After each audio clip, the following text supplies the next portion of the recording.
Welcome, everyone. Tonight, you've asked us to take a detour, somewhere really unsettling, right into the heart of a place most of us, we know it intimately, a symbol of comfort, convenience, McDonald's. But what if I told you that behind those golden arches, behind the familiar smiling clown, some of the most unnerving, truly terrifying encounters have actually unfolded? We've gathered this stack of chilling true stories you've shared with us, straight from the people who lived them. And tonight, well, we're going to lay them bare.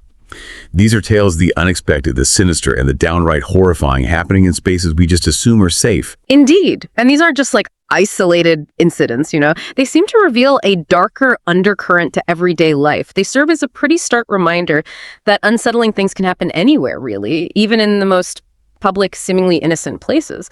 So as we delve into each account, we'll try to pull out not just what happened, but also the chilling human reactions, the subtle patterns predators might use, and the lingering questions these experiences leave behind. It kind of prompts us to consider the vulnerabilities we often overlook, doesn't it?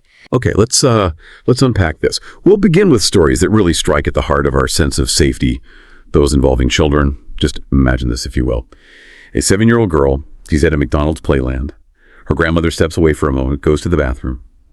As soon as she's gone, a man, maybe late 20s, early 30s, slides into the seat right next to this little girl. He leans in, asks her if she wants to play a special game, a game she couldn't tell anybody. Then her grandmother returns, sees what's happening, and immediately intervenes. She yells at him, tells him to get away. The man runs out. Horrifying enough, right? But here's where it gets, well, truly chilling. Later that day at the park, the same man reappears. He's on the monkey bars, repeats the special game offer, says he has a present in his car, and then actually tries to grab her. Wow, that account is, it's almost a textbook example of escalating predatory tactics. You see the deliberate isolation first, right? Then creating secrecy, this special game nobody can know about, offering a reward, the present. And then that terrifying jump from verbal grooming straight to a physical abduction attempt, it's such a rapid escalation. It just underscores how quickly a familiar setting can become incredibly dangerous. The grandmother's immediate assertive intervention, first verbally, then physically, using mace, that was absolutely critical, and it led to his arrest and the revelation that he was a registered sex offender, a child molester. It really highlights the importance of decisive action. God, the thought of that calculated persistence is just awful. Okay, so from that chilling escalation, let's shift to a different kind of threat, but in a similar environment. This next incident, it also happened in a playland. This one was in Salt Lake City maybe 10 years ago. A dad is there watching his young kids play. He notices a grown man, again, late 20s, sort of subtly taking pictures on his phone. And the phone is pointed right at the children. So the dad confronts him. The man claims he's there with his daughter, but, well, there's no daughter anywhere in sight. He refuses to leave. It turns into a heated argument. And the dad, in this moment of pure protective fury, he actually punches up into the playland structure, causing the man to hit his head. Only then does the man finally leave the McDonald's. Right. This incident really demonstrates what we sometimes call testing the waters. The man's presence there in a kid's area without a child, his evasive answers, taking photos, it all points to intentions that are far from innocent. What's crucial here is that predators often start with these subtle, maybe nonviolent boundary pushes. They're gauging reactions, seeing what they can get away with before maybe escalating. This father's immediate physical confrontation, it broke that cycle. It just underscores how vital parental vigilance is. Not just watching, but actively challenging behavior that feels wrong or suspicious, even in public supervised spaces. Absolutely. It makes you wonder how many times those subtle tests just go unchallenged. And sometimes the threat comes from the very symbols of childhood we're taught to trust. Picture this. A 12-year-old girl, she's tall for her age. She's holding a table at McDonald's while her friends order food. It's some kind of kids event. Ronald McDonald himself stops by. He smiles, but then he just stares at her, uncomfortably. He asks her age, shakes his head, says he doesn't believe she's only 12, then tells her she's pretty and actually touches her arm. He only leaves, quickly, when her friend comes back to the table. Yeah, that story is deeply unsettling because it completely subverts this, universally recognized symbol of childhood joy, turns it into something really disturbing. You see multiple red flags right away. The clear power dynamic, him questioning her age, the overly personal compliment, the unwanted physical touch, especially from a costumed adult. It forces us to think about how symbols of trust can be manipulated, right? It raises that important question. How do you tell the difference between genuine interaction and predatory grooming when these trusted figures are involved? It's a chilling reminder that appearances can be incredibly deceiving. Trusting your gut instinct is so important. That's a really profound point, how trust itself can be weaponized. Okay, our next story. This one will truly make your skin crawl. It's another stark reminder of children's vulnerability, even in places like restrooms. A young girl, maybe 6 or 7 years old, she's used to using the ladies' room alone after her swimming lessons. She goes into a McDonald's restroom, finds one cubicle is locked. She uses the second one. Then she hears the first cubicle unlock. But chillingly, no flush. A man emerges. When she innocently tells him, "This is for ladies only, mister," his response is just terrifying. He says, "Why do you think I'm in here, little girl? It's music to my ears. Where's your mommy?" And he actually twirls her hair, reaches for her shoulder before she manages to run out. Oh my God, that is just an egregious violation. A violation of a child's safe space or personal boundaries. Everything. The man's words, they reveal such a disturbing, overt intent. And the physical contact, that's a clear warning sign of potential escalation. This incident just vividly highlights the immense vulnerability of children, especially in spaces we assume are, safe or segregated. It really underscores the crucial need for kids to be empowered, to trust their instincts, and to report any unsettling interaction immediately, just like this brave little girl did. It's those words. They just haunt you, don't they? And finally, for this segment, a story from about 21 years ago involves a 6-year-old girl and her grandmother. They were the only people eating inside this particular McDonald's. A man, described as scraggly, dirty, maybe mid-50s, sits diagonally from them. The little girl notices something, dark pink and wrinkly, on his lap. He's repeatedly rubbing it while glancing over at her. Drawing on her stranger danger lessons, she knows this is wrong. She tries to hide her view, asks her grandmother if they can go home. Later, she tells her grandmother what she saw.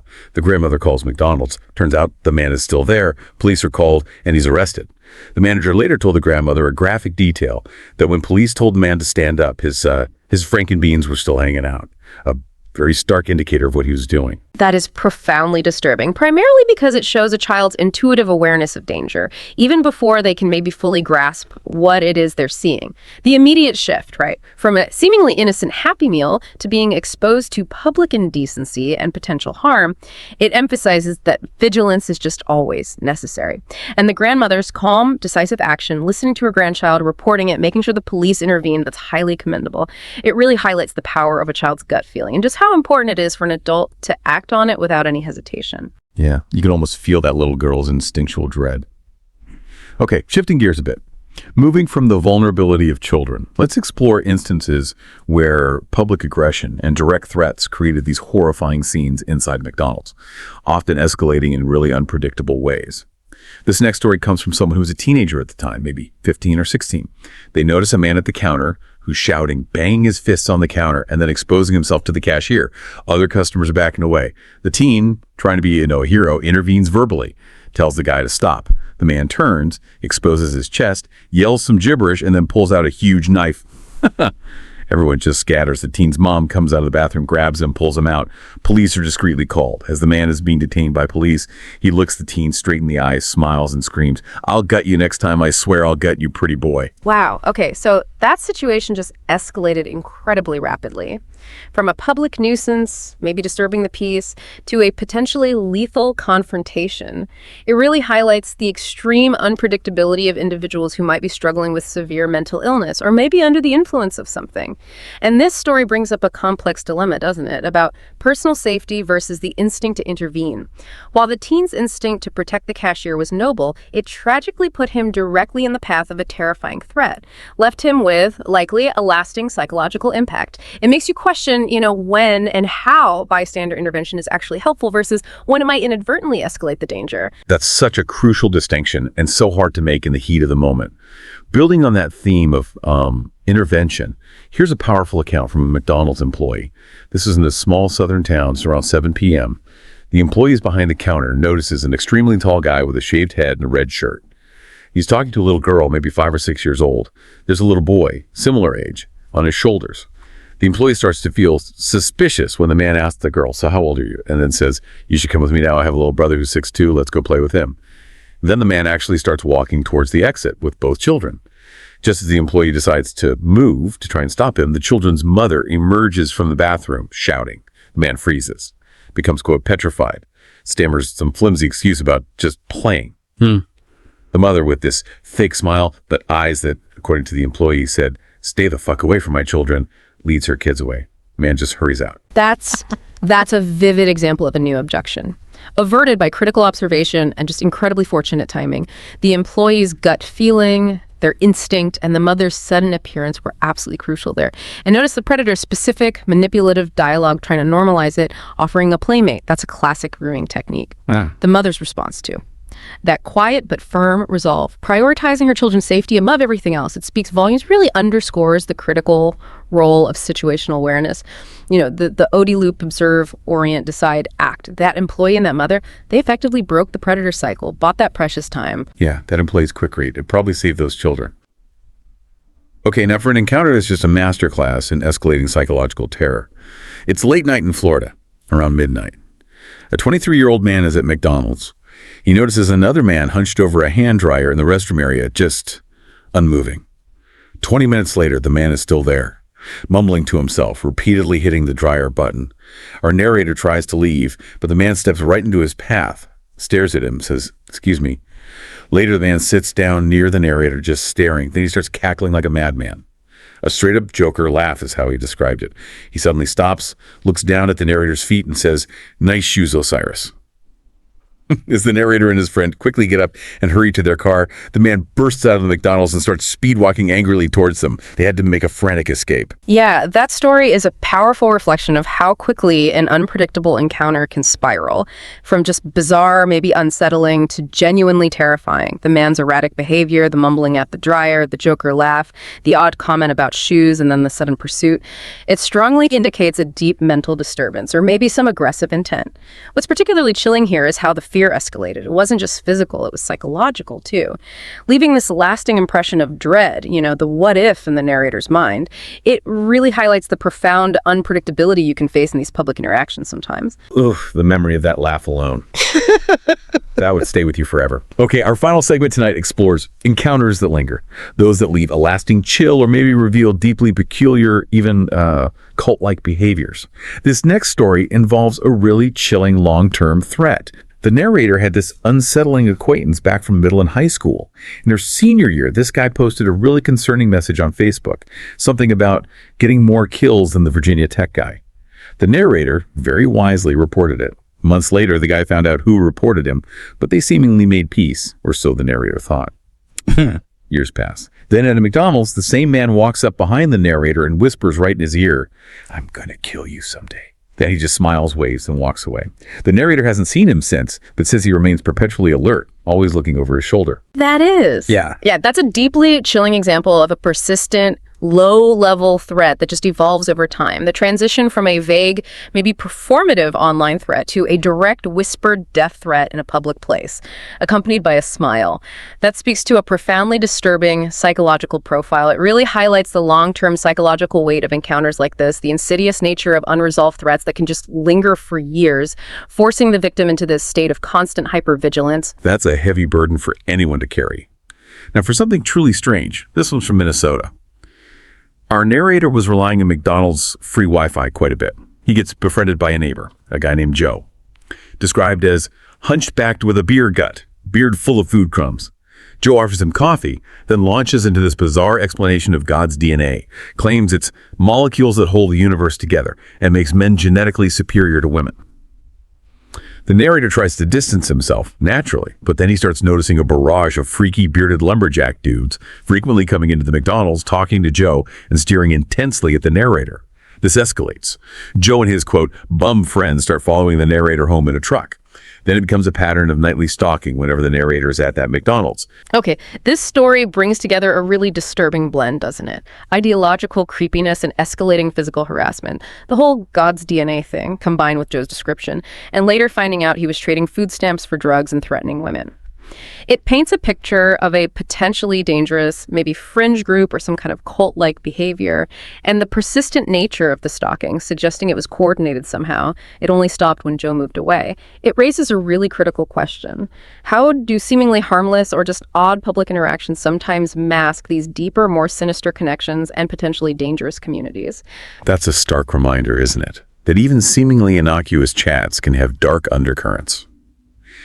Our next story is a powerful testament to hypervigilance, a near miss that really highlights the importance of routine. A mother back in the 90s, she was meticulous about locking her minivan doors before buckling her 3-year-old into the car seat after a McDonald's stop. It was her ritual. So she follows her ritual. As she's buckling her child in, she hears someone trying to open the driver's side door, jiggling the handle. She looks up, sees a crazed man clawing at the 2 doors, yelling to be let in. He runs around to the other side, tries those doors too. The mother yells she's calling the police, and the man runs away. That account is just a profound testament to the power of personal safety rituals, to hypervigilance. The mother's specific routine, right? Locking the doors first. Born out of caution, maybe just habit, but it undoubtedly saved her and her child from a potentially horrific outcome. It underscores that even in the most mundane moments, like leaving a fast food place, a small act of preparedness, a consistent safety habit can literally be life-saving. It's a powerful lesson in just basic preventative action. A truly chilling example of how those small habits can be protective. Okay, moving to a rather peculiar encounter, but still unsettling. Late at night in New York City, an art school student and their friends are at McDonald's. A slightly disheveled gentleman approaches their table. He claims the light isn't working in the men's room. And he repeatedly asks one of them, just one specific person, to hold his flashlight for him while he uses the toilet. The narrator eventually just tells him to fuck off. But later, a friend points out something odd. The man never actually went into the bathroom after all that. Yeah, this encounter is peculiar and unsettling precisely because it's so odd. The persistence is strange, too. The excuse about the light, which doesn't make much sense if you think about it, followed by him not actually using the bathroom, it immediately raises suspicions about his true intentions, right? This scenario makes you wonder, was this just a bizarre attempt at engagement, maybe a distraction for something else? Or perhaps something more sinister masking itself in this absurd request, maybe designed to test boundaries or create some kind of opportunity? Yeah, you just never know what ulterior motives might lie behind such strange requests. Here's a tale of quick thinking in a vulnerable situation. A student is carrying $3,500 in cash in his backpack, money for an apartment deposit. He goes into a McDonald's bathroom, but the door is broken. It won't fully close or lock. While he's using the urinal, he hears footsteps behind him. He turns around, sees an older Asian gentleman trying to push the broken door closed and fumbling with the lock from the inside. Reacting instantly, just pure instinct, the narrator lunges, pushes the man against the wall, says, "Nope, no." All while the man is apparently still smiling and chuckling. The narrator immediately gets out of there. Right. That scenario is deeply unsettling. You've got the combination of vulnerability being in a bathroom, especially one with a broken door having valuable possessions, and then the man's creepy, smiling persistence. The narrator's primal fight response, that quick, decisive action, it potentially averted a robbery or maybe something worse. It's a stark reminder of how quickly our instincts can kick in during moments where we perceive a threat, and how vital that immediate response can sometimes be. A true testament to trusting your gut. Okay, finally tonight, we have a near mugging incident. A group of friends and family, they've just left Six Flags late at night. They're looking for McDonald's, end up in what they described as not the best part of town. They decide to eat in the car in the parking lot, which is empty. They notice a tweaked-out woman and man nearby, hurriedly talking and pointing directly at their car. The man runs off somewhere. Then the woman starts approaching their car, yelling, "I just need some help. Just need some help." The group, sensing immediate danger, quickly throws the car in reverse and speeds away. As they leave, they see both the man and the woman running across a 4-lane road into the woods nearby. Yeah, this story is a pretty classic example of how environmental factors, late night, an isolated spot, a neighborhood perceived as unsafe, can significantly elevate perceived threats. The frantic pointing, the woman approaching under the guise of needing help, which is a common tactic, and then the pursuit by both individuals, it strongly suggests an attempted robbery or a mugging setup. This powerfully underscores how critical situational awareness is, especially when you're traveling in unfamiliar areas or places that might feel higher risk. Avoiding potentially dangerous scenarios often comes down to paying attention. We shared some truly disturbing stories tonight, revealing a side of McDonald's and really just everyday life that most of us really hope to never encounter.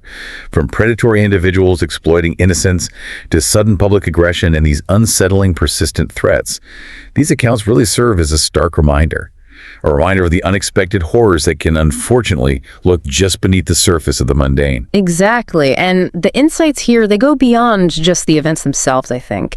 They touch upon that profound human element, the fear, the quick thinking, the timely interventions by bystanders or the victims themselves, and the lasting psychological imprints these encounters leave behind.